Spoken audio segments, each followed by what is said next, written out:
In today's video, we are going to discuss a game played between Mikhal Tal and Dieter Keller. This game was played in opening semi-slave defense. It was played in Zurich in 1959. We start with our game, knight f3, and I'm going to show you that how to play with the semi-slave and how white can play against semi-slave.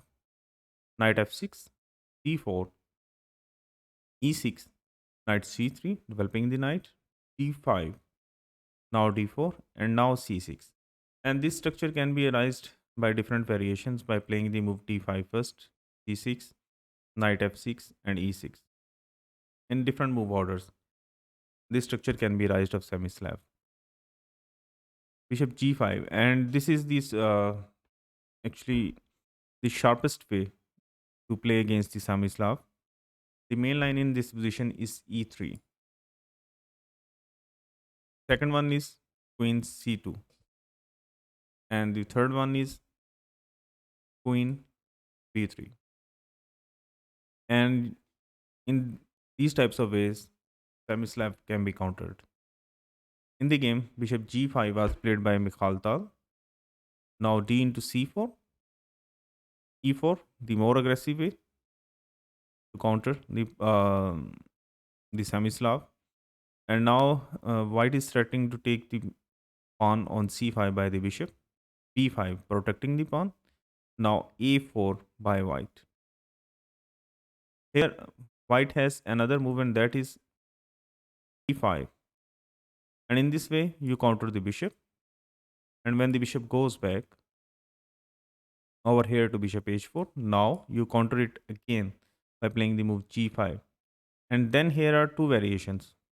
One is one is that you Moscow variation, after pawn bishop into pawn, and this knight is still pinned to this queen.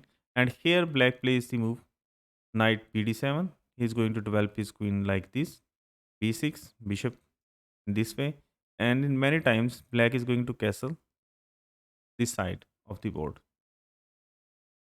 And what happens after if bishop h4, g5, and there is another movement, that is bishop to g3, and it is a more positional one, because after that knight e5. Now the best reply for white over here is knight d2, and if white takes this knight over here,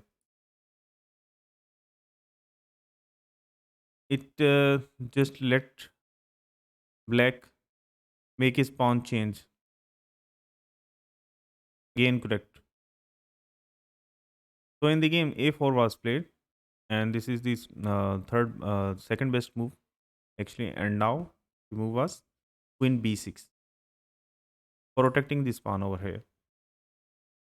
Bishop into f6, now g into f6, and bishop e2. From over here, the diversion in the variations start. There are two moves actually. One is bishop to e2, and the version comes same, because if you take this pawn, for example, a into b5 first, then c into b5, then white still plays the move bishop e2, and these are interchangeable moves. In the game, bishop e2 was played first. Now a6, strengthening this pawn over here on b5, white castles, bishop b7, now d5, and this is the position where the opening diverts into four main moves. One move is d5, which was played in the game. The second move is queen. Oh, sorry. The second move is a into b5, taking the pawn over here. And after c into b5, now b3, challenging the pawn on the c4. Now after c into b3, queen into b3. And now the move is knight develops over here. This is the structure. Knight is going to develop over here. Knight d7. Now rook fc1, as all the fight is going to be on these queen side. So white is going to put pressure in this line. Now rook c8, bishop d3, protecting this pawn, and this knight is just going to move and maneuver from like over here, d1 to e3,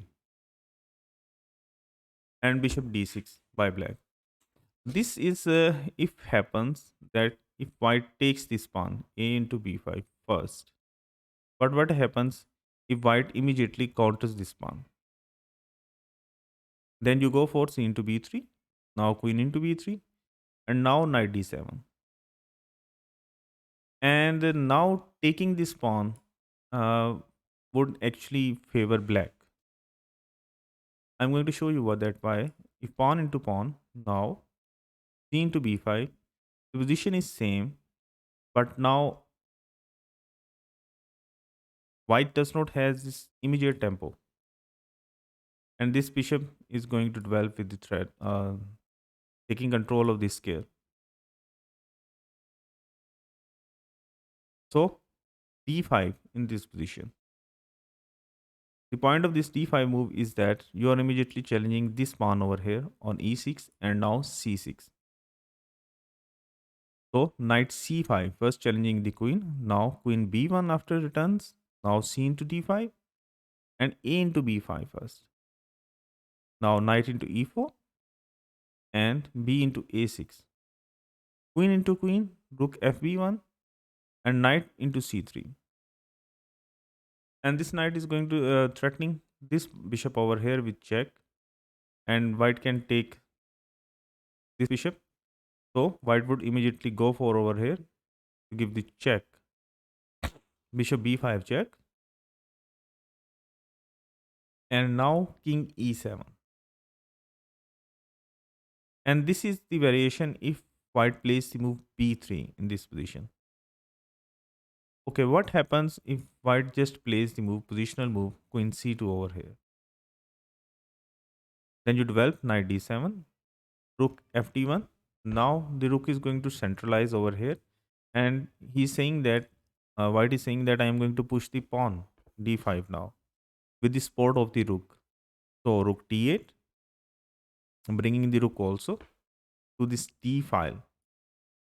And the second thing is that black is saying that I am going to play the move bishop g7 and I am going to castle. So queen c1. The point of this queen c1 move is that now this queen is coming to over here, going for the attack. So a5 by black. After a into b5, c into b5, now d5. As white's king is safe and black's king is in the center, so white would try to open up the position. And semi-slip is a very complicated opening. The most complicated opening of the entire chess openings. So these are the three main lines. Whether which was played in the game was d5. The second is a3. The third is a into b5. And the fourth is queen c2 in this position. And I've shown you all that how you can counter all these lines. So in the game, c into d5 was played. Now e into d5 and b4 by black. As these moves were forced, now c into d5 into d5, and here now black has two main moves in this position. The one is that he can develop his knight over here, knight d7, and the second one in this position is rook g8 immediately, taking control of this half open file. In the game b4 was played, we are going to go through the game and look at them afterwards. But what happens if knight d7 is being played? Now the move is a into b5 first, then a into b5. Now d into e6 by white first. Now f into e6, rook into rook. Now bishop into a8. Now knight d4. This knight is threatening this pawn over here. This knight is threatening this pawn over here also. Bishop c5, developing the bishop. Now knight cb5. white has taken the pawn, and the pawns can become equal. And in this sequence of the move, remember that if you play the move, for example, in this position, ins- in this position, knight d5, knight d7, you will be one pawn down, but your pieces would have a lot of activity. And in this, if you play the move rook g8, then you would be pawn up, but with less mobility to your pieces. So we look at this move knight d7. As I'm going to, I was showing you people f into e6. Now rook into a8 check, bishop into rook, knight d4, bishop c5, developing the bishop, knight into pawn, king e7. Now bishop into pawn, and now you see that white has lost. White has just black has just three pawns, and white has four pawns. Now rook g8, and now you may see that black has a lot of mobility, and he has a bishop pair in the sequence of the moves. So if in this position e into d5, the second main move is rook g8. Now a into b5, a into b5, rook into rook, bishop into rook, bishop into c4. The point of this bishop into c4 is that black is going to take back his piece. B into c4, now queen a4 check. As this bishop is hanging, so bishop c6, d into c6, now queen into c6. Now queen is being challenged. Now rook a1. And the white strat is that he's going to bring the queen over here and going to pin this knight. So there is one piece we haven't developed, and that is first f5. The point of this f5 move is that you does not want the white knight to come over here. So queen a8 is the best move in this position. So bishop d6 protecting the knight. Now queen into c6 check, knight into c6, rook a8 check, and knight b8 again. Now knight d2 hitting the pawn, and king e7. And now you may say that it is just an end game where white has this outside passed pawn, but black has the majority over here, and his king is near to the center. That's why this position is equal. Now we come back to our game where b4 was played, immediately challenging this knight over here. So a5 by white first. This queen was very good on this square, and this queen was also protecting this pawn. So first challenging the queen. Now queen has to come back. Queen c7, and black is threatening to take the knight over here.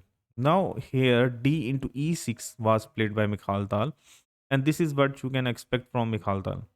And he is threatening to play the move, the next move, knight to d5.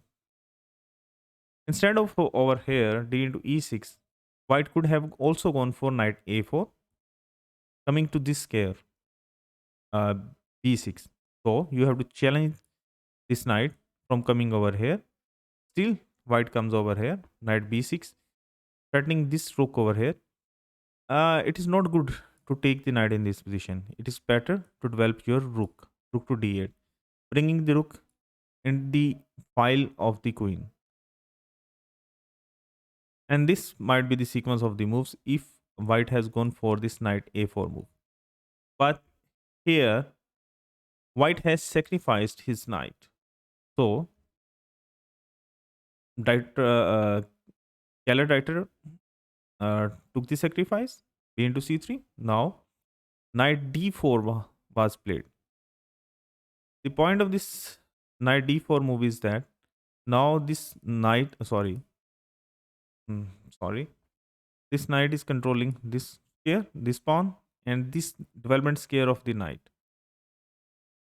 Here, in this position, I want to pause you. The second best move was e into f7 check. Mikhail Tal could have gone for this type of version. After queen into pawn. Now rook e1. As this king is on the open file, bishop e7. Now queen d4, centralizing the queen. And the next threat of the white is that he's going to pick up the pawn over here on c5 by the bishop. And this was the better way actually to continue the game instead of playing the move knight d4 immediately. After that, rook g8 was played by black. And here bishop d5 was another move in this position. The point of this bishop to d5 is that it is protecting this pawn over here, and now it is threatening to take this pawn with the bishop. So in the game, rook g8 was played. Now queen a4 check. And still this move e into f7 was there. But now you are going to take it with the king because this pawn is being protected. So king into f7. Now bishop h5 check coming from over here. How to save it? The point is that you are going to give the rook. Remember, in these types of positions in semi-slave, pawns, pieces does not matter. The only thing matters is the mobility of your pieces. B into c3. Now knight c6 developing the knight. Rook a4 challenging the pawn over here on c5. Now knight e5. And now you may see that even if white takes this rook over here, you have two bishops which are would be eyeing these diagonals. And black has a lot of activity, and here black is better. So in the game, queen a4 check was played. Now king d8, g3 by white, as it was being threatened. Rook was threatening to take the pawn over here. Bishop d5, and now rook fd1 was played. And actually that was a mistake, giving away the advantage. Instead, over here, rook ad1 was correct, bringing this rook to the center. Then this rook can come over here and control these two files. So after rook fd1, king c8 was played, and that was a mistake actually. And now white is somewhat better and has the winning chances. So I want you people to pause the video and think that what is the best move for black in this position over here. And the move which was the best one was that c into b2, taking this pawn and even giving up this bishop for these two connected pawns. Now rook ab1, now c3. Now bishop f3 challenging the bishop. Now queen c4. Queen into c4, bishop into c4. And now if knight goes for a threat like this, knight b5 check, king e7. And knight into c3, taking the pawn back. Now rook a7. Rook into b2, for example. Now the point is, sorry, bishop g7.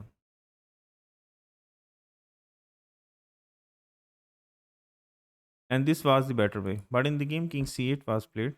Now b into c3 was played. And the game became equal. And I want you people to pause the video and think that what is the best move for white over here to keep the advantage alive. And that was queen e8 check. Now when king moves to b7, now b into c3. Now you may see that white has this open file over here. And here white is winning. But in the game, b into c3 was played. Now bishop c5. And here e7 was played by white. And it was not precise very much. Instead, white should have gone for taking this pawn, bishop into c4, taking the pawn. because now if I f into e6 in this position, now bishop into d5 into d5, and still being protected because there is no light square bishop, and black's king in the is in the open actually, and still the game is equal because black might get black might get these types of islands in semi-slave. When the game e7 was played, now knight c6 was played by black. Instead, black should have gone for taking this pawn over here, bishop into e7. After that, knight f5, challenging the bishop, and the bishop on d5 is also threatened. So bishop e6, now knight into e7 check, queen into e7, now rook a b1, taking control of the full file, and white is now threatening to take the pawn on c5 next. So first rook a7, and now black would be threatening go for queen to c5. In the game, bishop g4 check was played. Now king b7, and now knight b5 was played. And instead of over here, knight b knight over here f5, rook a b1, giving the check, and knight to b3. These all moves gives white better chances. For example, I'm going to show you one rook a b1, now king a7, now knight f5, rook into g4, rook into d5, bishop into e7, knight into e7, and here white is completely winning. So after knight b5, queen e5, rook e1, challenging the queen, and bishop e4 was played. Instead, black should have gone for the move queen g5, threatening the bishop over here. And now after rook e d1, that if you take my bishop, I'm going to take your bishop. Then rook ac8. Now first protecting this knight and protecting this square over here on c7. Now rook a b1, and the threat is knight d6 check. So what to do? Okay, come and give me the check. Rook into d5 first in this position. Now knight into e7, and you have taken up the pawn, and the position is equal. But in the game, bishop e4 was played, and that was a little bit mistake. After rook a b1, now rook into g4 was played, taking the bishop, rook into e4, and now queen into rook, and it is threatened to take the rook on b1. So knight d6 check first, king c7, knight into e4, rook into e4. And in this version of the moves, black has given up the queen, but he has too many pawns. He has bishop and knight and rook for a queen, and white has queen and rook, and the game is equal, but it is not easy to play on the board. But it is black who has the advantage in this position. Queen d1 was played by Michal Tal. Now rook e5, and that was the blunder, and even missing the draw. Taking this pawn was necessary, whether, for example, whether with the rook, whether with the bishop, whether with the knight. It is equal. With every piece you take it. But taking this pawn on e7 was necessary. Now I want you people to pause the video and think that how after this move, rook to e5 by black, white can take advantage. Here, white is completely winning. How can uh, white continue the game? And it is a beautiful puzzle actually. And the move is rook b7 check. Because now king into b7, queen d7 check, king b8. Now queen, rook into e8, queen into e8 check, king b7, queen d7 check, king b8, and now queen into c6. And here in this position, Keller Dieter resigned the game. So if you like my today's video, kindly subscribe and hit the bell icon button. Thank you.